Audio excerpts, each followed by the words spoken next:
E aí, gente, estamos de volta para o nosso penúltimo bloco, né, do nosso Raio-X Cefet 2024. Então, pegando então a questão de número 10, ela diz assim, tem lá um fragmento, né, do conto chamado O Caso de Ruth, e a pergunta, nesse fragmento, a baronesa, ao incluir na sua fala uma voz alheia, teve um objetivo. Então, antes de fazer a questão, só te lembrando, ó, a partir do momento que se fala, né, dentro de um texto em voz alheia, alheia significa do outro. Tem até um exemplo muito clássico em livros de português, quando se fala de uma figura de linguagem chamada eufemismo, que é suavizar o que o outro diz, a fulano de tal é amigo do alheio. Amigo do alheio é gostar das coisas dos outros, é ser ladrão. Falar mal da vida alheia, falar mal da vida dos outros. Então, quando eu introduzo uma voz alheia no meu discurso, vamos mais uma vez, é a terceira questão que trabalha com a intertextualidade. Tá? Então, sempre vocês estão vendo que nas questões do Cefet existe essa noção de intertextualidade. Então, agora sim, coloque na tela, leia o texto 10 e volte comigo em seguida. Muito bem. Dizendo isso, a questão é, qual foi a intenção da autora quando colocou no conto A Baronesa uma voz alheia? Pause e opte por uma das 4 alternativas.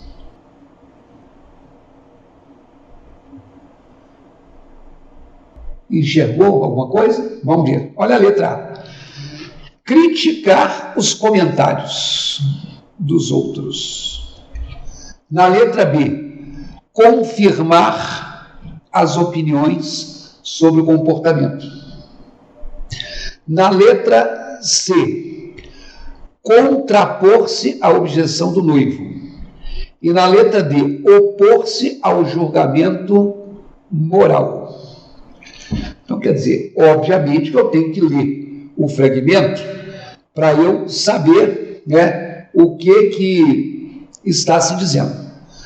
Agora, olha só, gente. Sabe a questão da estratégia que eu te falei, lá no bloco 1? Dá uma olhadinha na letra B. Confirmar as opiniões sobre o comportamento digno da neta. E olha a letra D de dado. Opor-se ao julgamento moral a respeito dos seus argumentos em relação à neta. Olha, se eu confirmo uma opinião que você tem de alguém, ou se eu me oponho a essa opinião, a letra B de bola e a letra D de dado são opostas. E a partir do momento que duas alternativas se opõem, uma delas tem que ser a resposta. Ah, mas eu não entendi muito bem a letra A nem a letra C. Não tem problema. Existe o aspecto técnico. O que é que eu tenho falado aqui o tempo todo? Essas questões não vão cair de novo. Mas você precisa saber como lidar com os critérios de elaboração. Olha na tela. A baronesa acrescentou ainda, carregando nas qualidades da neta e fazendo ranger a cadeira. Ruth nunca foi de lástimas. Ela é mimosa, ela parece frágil, ela tem boa saúde. Um bom corpo ao serviço de uma excelente alma. Dirão, essas palavras ficam mal na tua boca. Pouco importa, mas é verdade. Se ela falou uma coisa da neta e alguém dirá, essas palavras ficam mal na sua boca, é porque essas pessoas não estão concordando com aquilo que ela está falando. Se eu falo uma coisa e falo assim, nossa, é legal você falar assim, eu concordo com você. Ah, eu estou defendendo minha neta é frágil, mas minha neta tem uma boa saúde, ela tem um corpo bonito. Olha, essas palavras ficam mal na tua boca. Aí ela fala, pouco importa, é verdade. Tipo assim, ela falou uma coisa, discordaram dela e ela bateu o pé.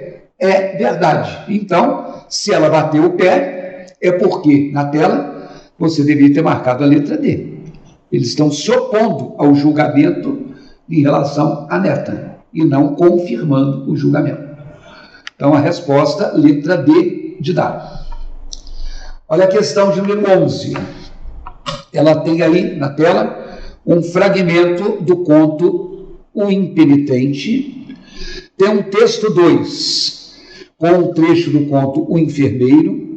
Tem, de novo, aquela estrutura de 4 alternativas, tá? E para você saber dessas 4, quais são as 2 que estão corretas. Eu não gosto muito desse tipo de questão, porque se você erra uma ou julga mal uma delas, você vai acabar errando a questão como um todo. Ou então você não encontra aquela sequência. Dá uma lidinha aí no texto 1.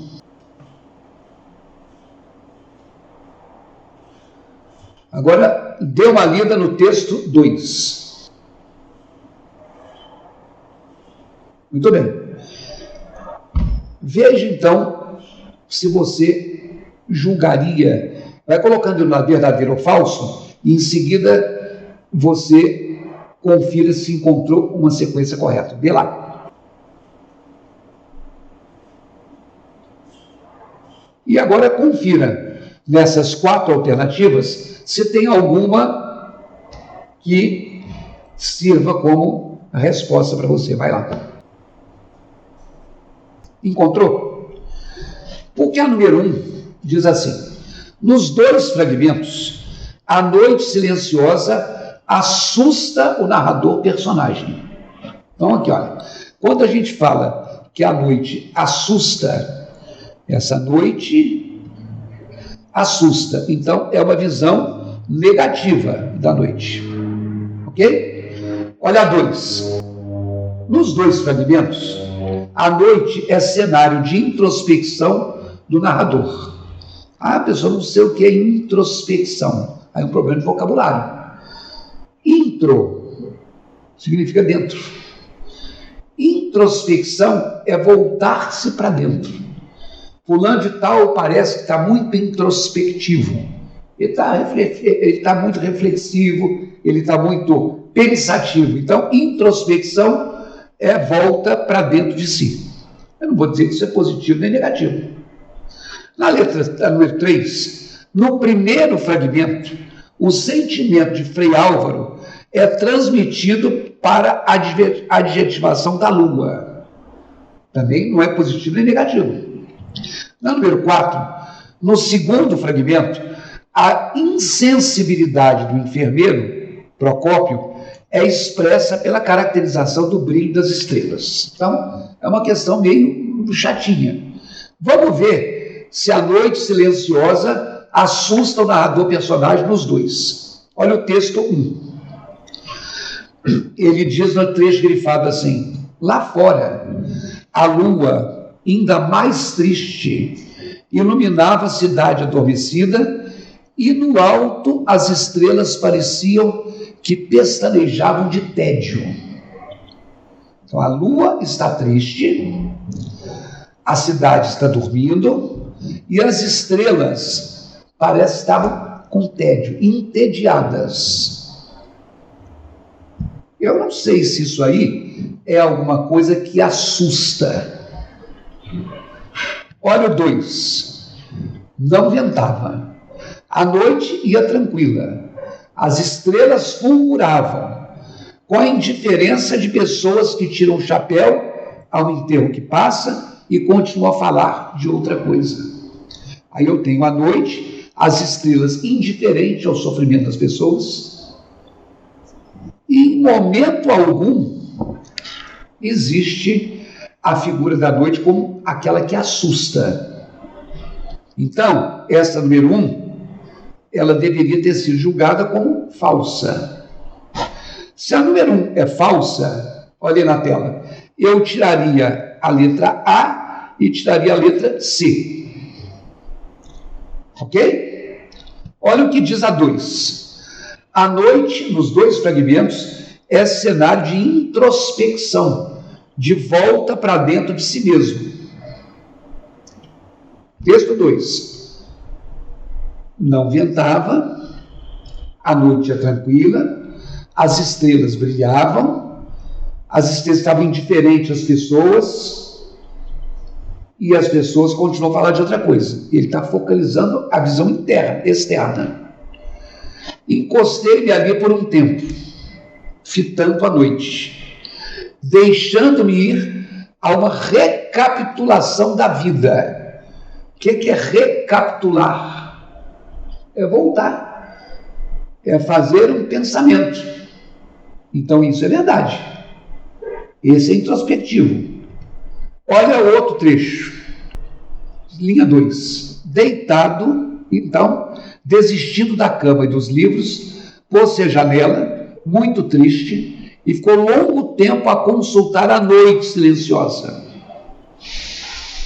Nada lhe mandava um ar de consolação para aquela infindável tortura de desejar o proibido. Então, ele olha para a noite, ele está olhando para dentro de si mesmo. Ele está olhando para a noite e está pensando no seu sentimento. A 2 é uma afirmativa verdadeira. Se a 2 é uma afirmativa verdadeira, teoricamente seria a letra B de bola a resposta. Mas observe que na letra B de bola e na letra D de dado, a 3 é verdadeira. Dá uma olhada na 3. No primeiro fragmento, o sentimento de Frei Álvaro é transmitido para a adjetivação da lua. Olha lá. A lua, ainda mais triste, iluminava a cidade adormecida e no alto as estrelas pareciam que pestanejavam de tédio. Então, ele fala que fulano foi à janela, muito triste, e ficou consultando. E ele fala que lá fora a lua estava ainda mais triste do que ele. Então o sentimento é transmitido para a lua. A 3, aí na tela, realmente é verdadeira. O que faria com que a pessoa pensasse na letra B de bola. Aqui está verdadeiro. Agora vamos dar uma olhadinha na 4. No segundo fragmento, a insensibilidade do enfermeiro Procópio é expressa pela caracterização do brilho das estrelas. Quando ele fala assim, não ventava, a noite ia tranquila, as estrelas fulguravam, brilhavam, com a indiferença de pessoas que tiram o chapéu ao enterro que passa. Quer dizer, o enterro está passando, tem muita gente triste, mas muita gente faz assim, em respeito ao morto, mas a lua está indiferente. E esse povo também. Ele tira o chapéu mecanicamente e volta a conversar sobre outras coisas. Quando a número 4 fala que a insensibilidade é expressa pela caracterização, verdade, a estrela não liga. Ele falou aqui, ó, ela é indiferente. Quem é indiferente não está sentindo. Essa quarta é verdadeira. Então, na verdade, eram 3 verdadeiras. E aí, a 2 é verdadeira, a 3 é verdadeira e a 4 também. Por isso que essa questão foi anulada. Por que eu fiz essa questão, mesmo ela tendo sido anulada? Porque amanhã, depois, quando você for fazer sua prova, você pode ter essa dúvida, que a gente nunca acha que a gente errou. Aliás, que a gente acertou. A gente acha que a gente errou e que a prova estava certa. Mas, às vezes, pode passar uma situação como essa. Nós aqui do curso ficamos atentos. Quando existe algum problema, com alguma questão, com algum gabarito, a gente faz um comentário e a gente vai falar, olha, tem um problema aí. Só que não é a gente que tem que entrar com recurso. A gente pode até te orientar, mas é você que tem que buscar. Porque, às vezes, uma questão anulada faz com que você ganhe um ponto, ou quando muda o gabarito, era para ser B, e você achou que era D, e de repente eles mudaram para a letra D, essa é melhor. Trocar o gabarito não privilegia todo mundo. Agora, anular dá na mesma, mas de qualquer maneira, um ponto a mais ou um ponto a menos pode deixar de fora. Tá bom? Então, está anulada essa questão. Bom, agora vamos à questão 12. Temos aí na tela um fragmento do conto A Dança dos Ossos, com a seguinte pergunta: a palavra como estabelece a mesma relação de sentido que na frase. Essa é uma questão de coesão. Essa é uma questão que tem um coletivo. Lá no início das aulas do nosso curso, a gente fala sobre os conectivos e o que eles representam. Pause a sua tela, leia e acerte a questão 12. Vai lá. Olha só, gente. O trecho diz o seguinte, acompanhe comigo. Os dois soldados, que eram os únicos que podiam saber, andavam guiando a gente por uns rumos muito diferentes. E como nada se achava, fingiam que tinha perdido o lugar. Então aqui eu tenho um como, eu tenho o verbo achar, tenho o verbo fingir, a oração divide aqui, ó. Como não achavam nada, fingiam que tinham perdido o lugar. Quando eu dou aula no curso, quando você que fez o curso com a gente assistiu essas aulas, eu disse que o como, quando está no início, atrelado a uma oração que vem depois, ele normalmente é um como causal. Mas não é porque está no início que ele indica a causa. Ele é causal quando a gente pode, no lugar dele, colocar um já que. Eles fingiam que tinham perdido lugar, já que eles não tinham encontrado nada. Ou eles fingiam que tinham perdido lugar porque eles não encontraram nada. Tipo assim, foram lá, não acharam nada. Eu não esqueci, não sei se é aqui não. Por que eles fizeram isso? Porque eles não encontraram. Então, esse é um como de causa. Na letra A, que não é a resposta, o caso foi este. Como depois se soube. Isso não é a causa. É assim, o caso é este, conforme se soube depois. Isso é a tal da conformidade. A letra B. Foi tempo perdido.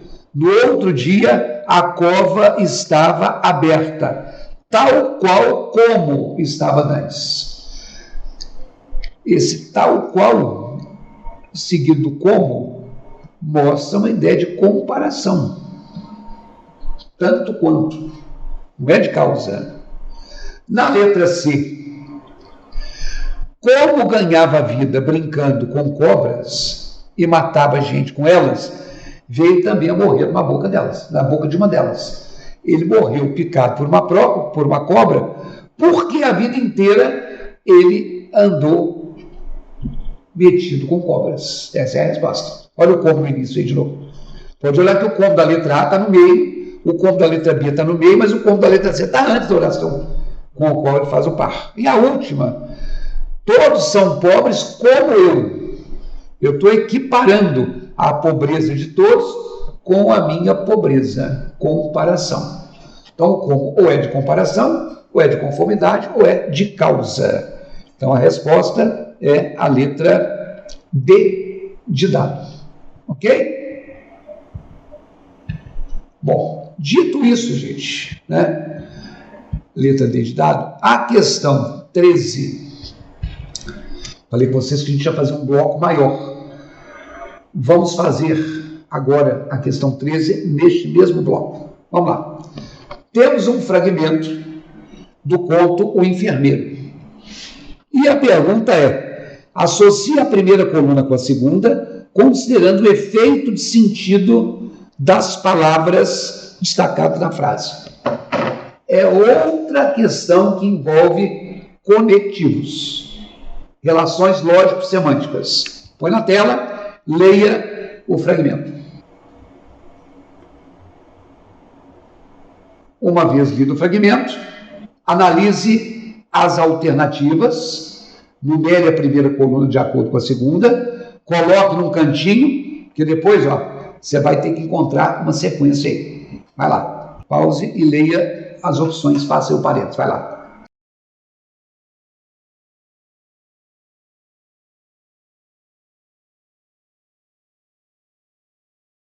E aí? Conseguiu? Olha o primeiro parênteses, põe a questão na tela e vai marcando junto comigo. Quando fala introdução de exemplo, no segundo parênteses, explicação geral. Na terceira parênteses, acréscimo. No quarto parênteses, conclusão. E revelação de uma atitude mais extrema. Introdução de um exemplo e revelação de uma atitude não é marcado por conectivo, mas existe oração explicativa, que está na letra B.